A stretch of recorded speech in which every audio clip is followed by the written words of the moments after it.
تو شہباز شریف صاحب کا وہ تفصیلی تحریری فیصلہ آیا ہے جن تین ممبر بینچ نے جب شہباز شریف صاحب کو بیل دی اور اس سے پہلے سرفراز ڈوگر صاحب نے بیل دی، اس کا آج تحریری فیصلہ ڈیٹیلڈ آیا ہے۔ میں چیلنج کرتی ہوں شہزاد اکبر کو جو کاغذوں کے اوپر خاکے بنا کر دکھاتا ہے کرپشن کے،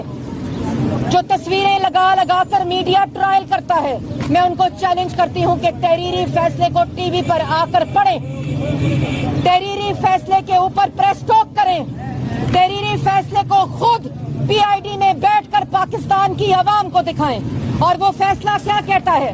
پہلی بات کہ وہ سرفراز ڈوگر صاحب کے فیصلے کو اپ ہولڈ کرتا ہے، جس کا مطلب ہے کہ 4 ججز نے شہباز شریف کے حق میں فیصلہ دیا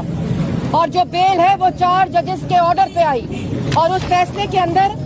جو سب سے امپورٹنٹ بات ہے، یہ مسئلہ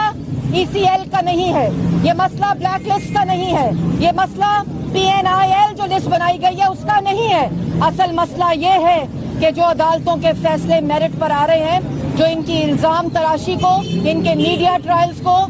کیونکہ